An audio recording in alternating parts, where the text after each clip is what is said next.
Hey there, welcome to the What Could Go Right podcast. I am Eric Wharton, and this is our first interview. Emily and I decided to make it really easy and just talk to some of our dear friends who are they're on the coast, a remote area of the coast of Costa Rica.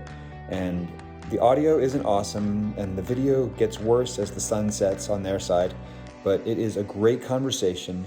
York and Jayne are parents to 4 adult kids, and we get into the nitty-gritty of what it means to pull off a few dreams as husband and wife. And these two have also become masters of what we call mini retirement. So thanks for joining us. This is part 1. All right.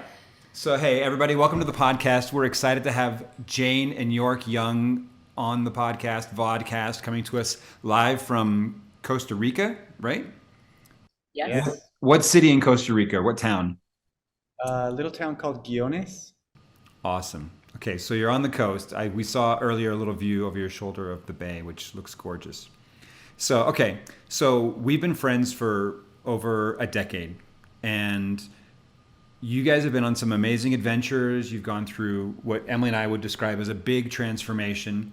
When we met you, York, you were working as a defense contractor, doing laser systems, I believe, and you were living in New Hampshire. Jayne, you were running a very successful piano studio, and you guys had your 4 kids at home, 2 girls, 2 boys, and I don't know if you had them at the time, but you eventually had chickens and kind of this cool sort of like mini farm going on.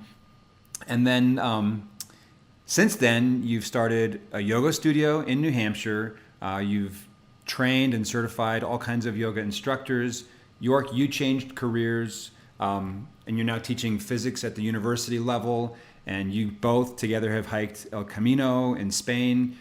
York, you've got a book. Remind me the working title. Yeah, so it will come out this year. It is called Ridiculously Okay. Ridiculously Okay. And he was kind enough to let Emily and I read some advanced manuscripts of that, so we'll ask you some questions about that. And then recently, Jayne and York, you were the CEO of the yoga studio, correct, Jayne? And you guys sold that studio, and we're going to ask about that. All your kids have moved out. You now live in the Rocky Mountains of Utah. Your daughters are married, and you've become grandparents. And so now you're just hanging out, splitting your time between Utah and Costa Rica. And any big highlights that I missed, or did I kind of catch the main points? You got the main points, and it all sounds dreamy. And I would say, and there's a lot of like other stuff in between all that isn't so romantic.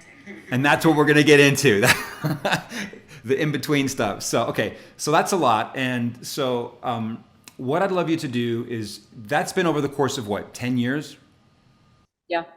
Because I would say actually one of the first things we did is we all went sailing together in the British Virgin Islands, and we knew you a little bit before then, but that's where we really got to spend some quality time together. And so a lot's happened in the past decade that we've been friends.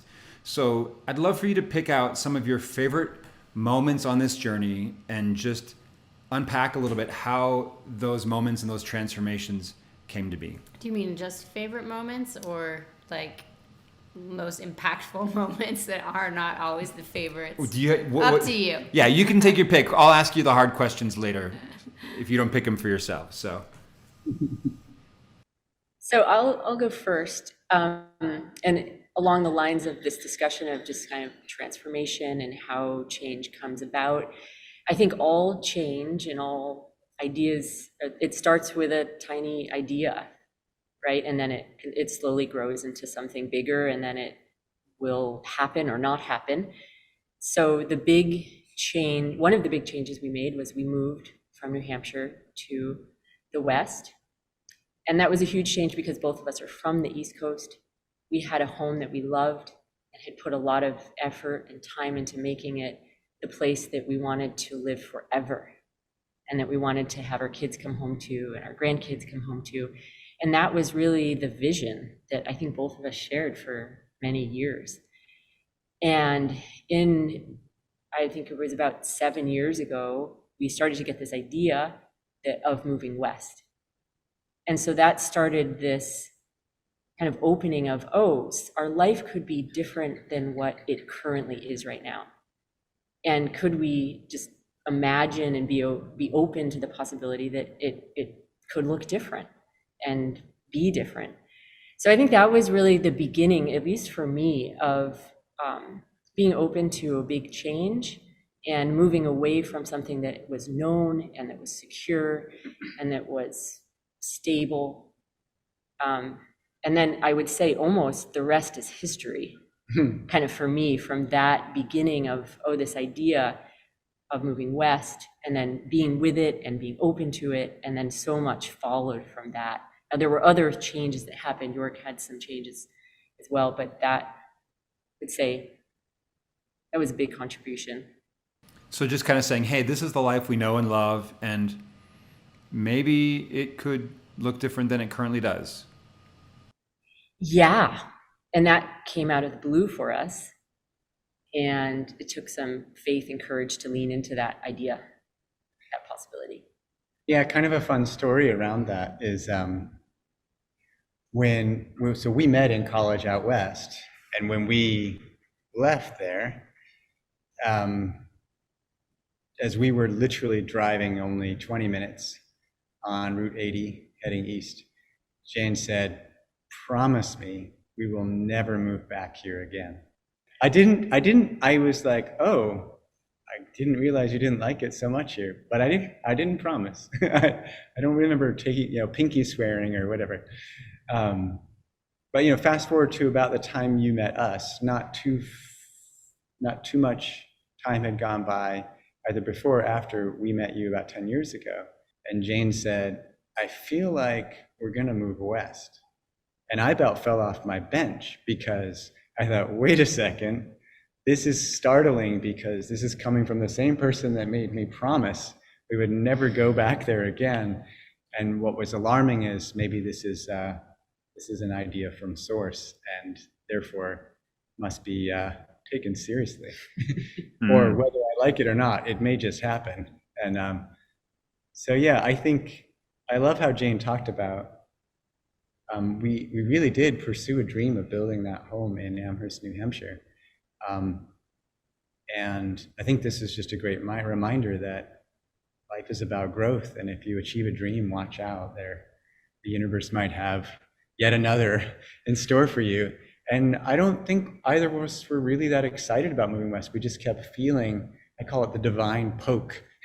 And this kind of, discomforting feeling that maybe our original plan to stay there forever and ever in happy, happy land, right, wasn't to be. So. Well, let's go back because I feel like there was a lot that happened before you guys moved to Utah. We went sailing. We had a great time, and then I remember sitting in a diner with you in. Oh, remind me the name of the town. Is this in New Hampshire? Tortuga? This is in New Hampshire, yeah. Probably Manchester. Manchester, yeah. Yeah, so we're in Manchester, and we're sitting at a booth, and we're talking about your yoga studio, because you've recently come full circle. You just sold your business a couple weeks ago? 3 weeks ago. So recently. So yeah, talk to us about that, because you were doing two totally different things, each of you, defense contracting and running a piano studio, and talk a little bit about where this idea for a yoga studio came from and how that started to unfold. And like what stage of life you were at, I think, as well, which I think is important. Yeah, no, that is a good question. Do you want to go first? I'll go first. Yeah. So basically we had two of our children had moved out and we had our sons with us and they were both in high school. So it did feel like it was a time where I had more bandwidth to devote to something outside of the kids in the home, which had been my main priority. So there was something opening up there in terms of just more energy available for me to pursue something. And then I think there was a combination of things that really got that ball rolling in terms of we were really interested and passionate about yoga. We loved it. We were interested in business and starting a business. And I know for York, he wanted to do something that was contributing at a deeper level to humanity in the world, and that checked that box.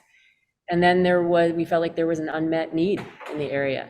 So there were a lot of things combining to bring this idea forth and to have it be like, yes, this is a go, and we'll pursue this. Yeah. All of those things are true and sound good and romantic, but I know there was somewhere in your hints, Eric, that you wanted to get raw and real. So in part of Jayne's yoga path, she had been going to retreats and trainings in Sedona. And again, in light of all those other things, I also will be honest and say I was starting to feel afraid that Jayne was leaving or going to live a parallel life, and that I was going to be in this day job and she would be living this exciting new life. And so I think that, not all beautiful efforts are born pure or out of all pure starts. Even Jesus didn't have an earthly father, so the neighbors were thinking that was a scandal, right? So, Yeah. And so I think to be fair, and bless Jayne's heart, this is one of the reasons it's probably a celebratory moment to have sold Soul Power Yoga, is that in my fear and worry, I think I put a lot of pressure on Jayne to start a yoga studio so that I could be involved and be part of that, right? And be part of her life rather than feel left behind. Now, I'm not proud of that. Sometimes even still ashamed of that.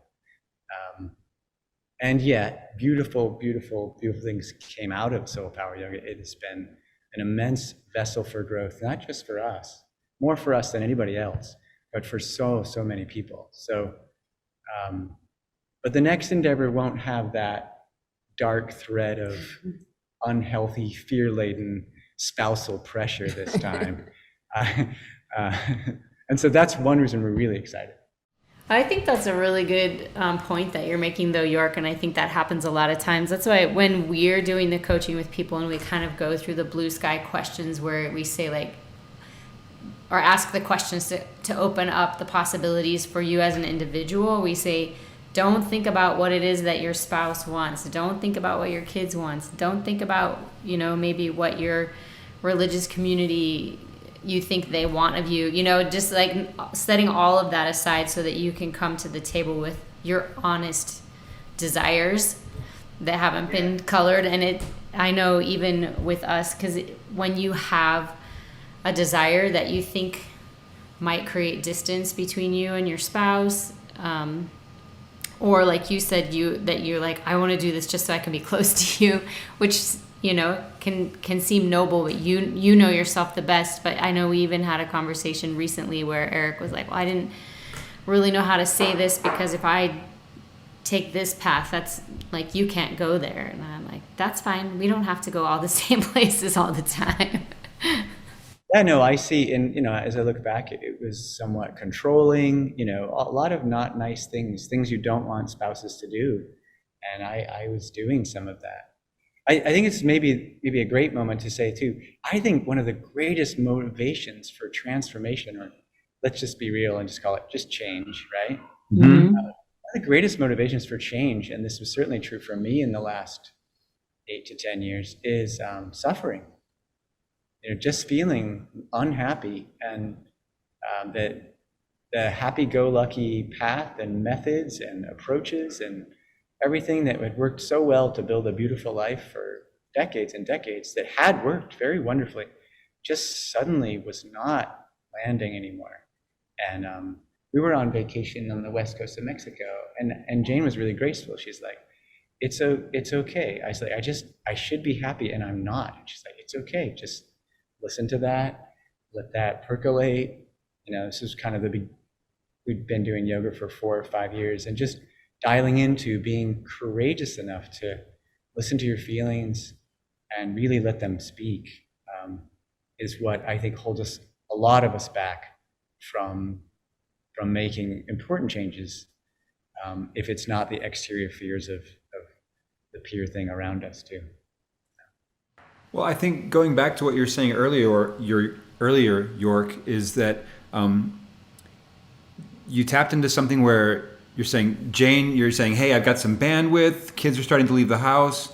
My load is kind of easing up, and your lives are starting to, kind of like turn more parallel rather than being unified.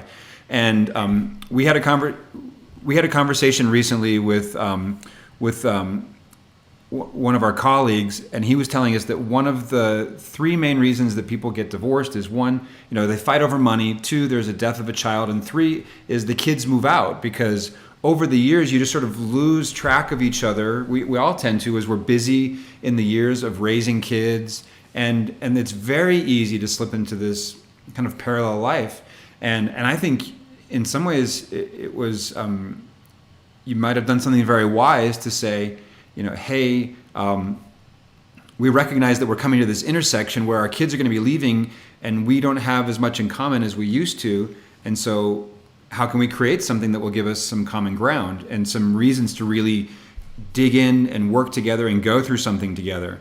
And you might say that that's sort of a dark thread, but I also think it might be, showing a lot of foresight. I agree, because it did just that.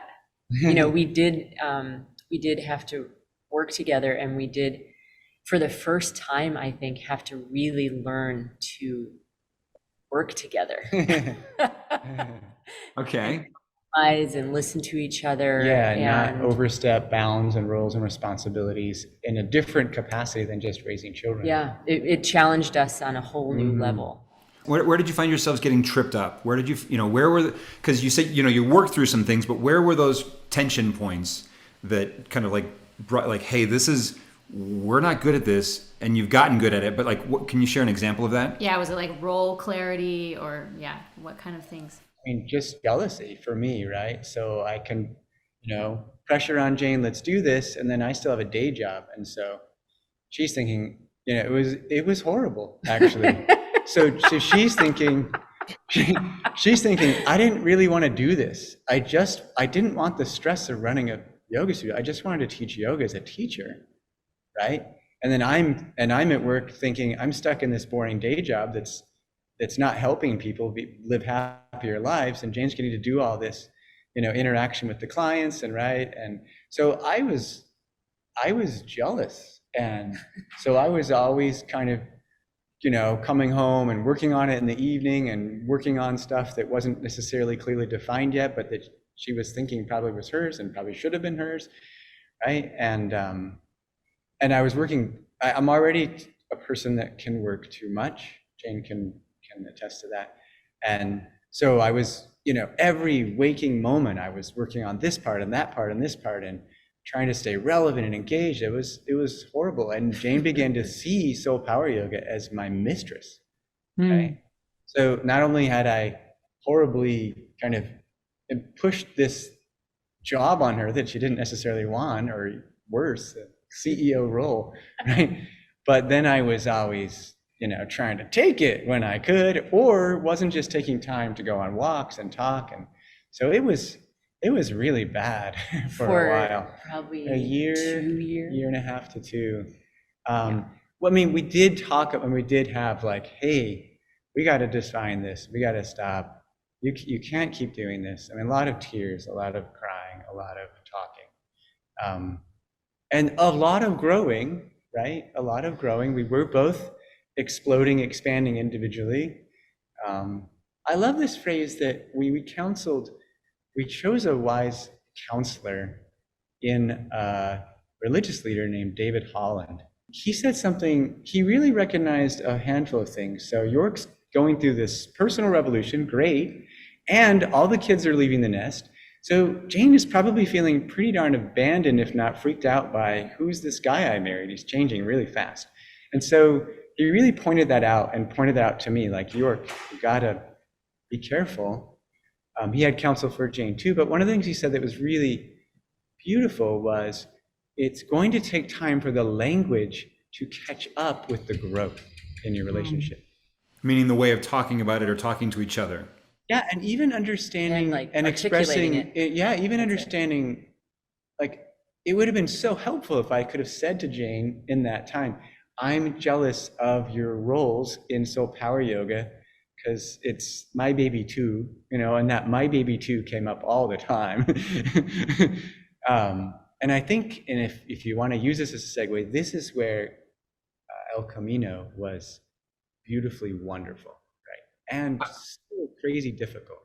I do actually, because you wrote a book called Ridiculously Okay. Ridiculously Okay, and we had the opportunity to read it, and that's where you first shared some of these struggles. And I remember one of the great scenes from that, like something about you thought you were going to stop somewhere for the night, and it turned out that you couldn't stop there. And I laughed out loud when you said, and Jayne just kept walking on the road, giving me the one finger salute. I remember that too. Such a great line. That's everyone's favorite part. Yeah. Oh, sorry, Jayne.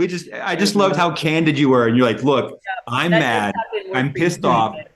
Yeah. And I think that's great. Yeah, I'm too tired to talk, but yeah, it was like you couldn't step away from the wrestle. Yeah, no, we had to go an extra 1.5 miles to get the other side of town. And so I'm like, our feet are throbbing. I had been a little nauseous earlier the day, and I'm trying to dig deep and just be peppy. And I say something positive, and she was just like, she's like, I am not having that. You are not going to cheer me up. Chipper, baby. I'm going to own my emotions. Okay, so yeah, talk to us a little bit about how that experience played into your transfer, because now you're sort of in the middle years of owning Soul Power Yoga. Is that right? Yeah. No, and you're able to, you have it up and running well enough that you're able to step away. Other people are able to run the classes. You're able to cross the Atlantic Ocean, and you can just be gone for a few weeks, and the business takes care of itself. And you're able to have some time together doing something pretty focused, and turns out to be pretty illuminating. So yeah. Jayne, I'd love to hear from you some of your main takeaways from this experience. Great. And I also want to add that wouldn't have happened if so many other things hadn't happened before that. Okay. In terms of just deciding to pull our roots from New Hampshire, to take the step to open a business, to working on our relationships, like that, because that took some courage too, to go and try and hike 500 miles in 25 days. 25 days. Yeah.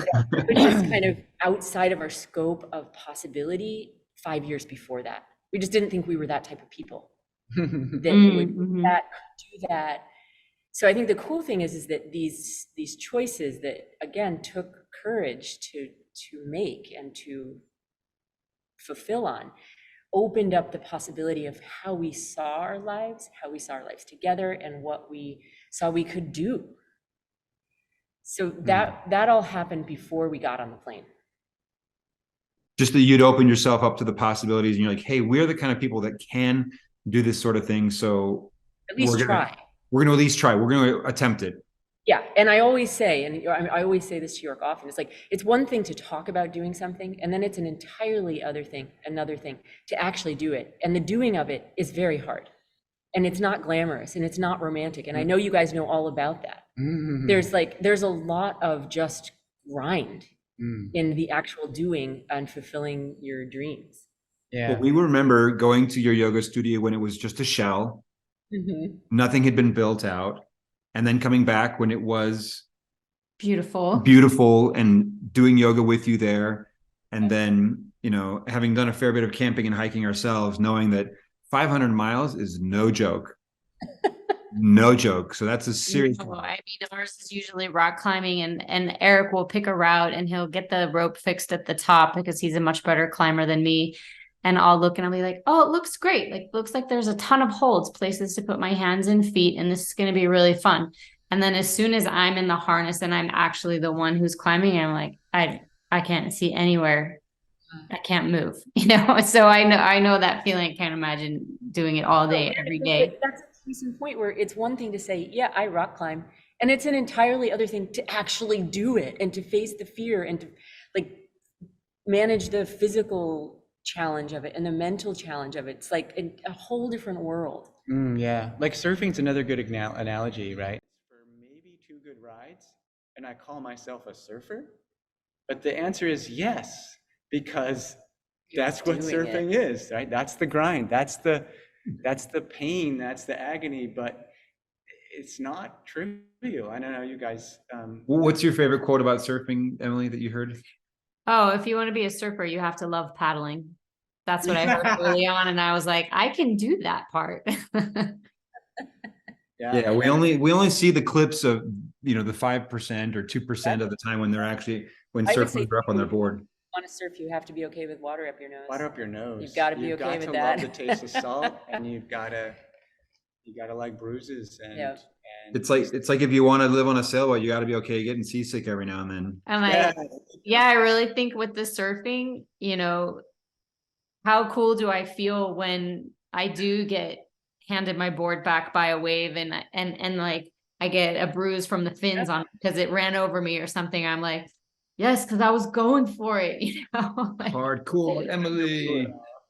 I'm always like so proud of myself that I, you know, have these bruises and scrapes from my surf attempts.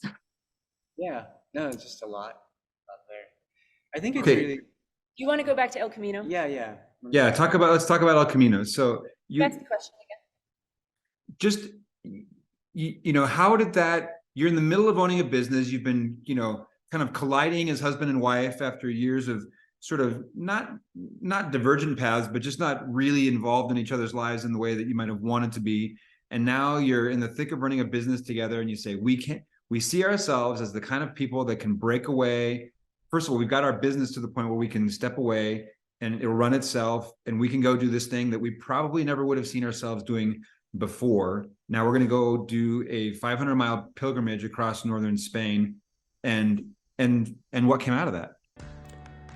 We'll leave it there for now. We'll pick it up and take it to the conclusion on the next episode. So be sure to subscribe and follow so you don't miss out on next week's episode and future episodes as they come out, because we're going to get into the thick of really being honest with each other as we work on big dreams as husband and wife. So look forward to seeing you on the next episode. Thanks.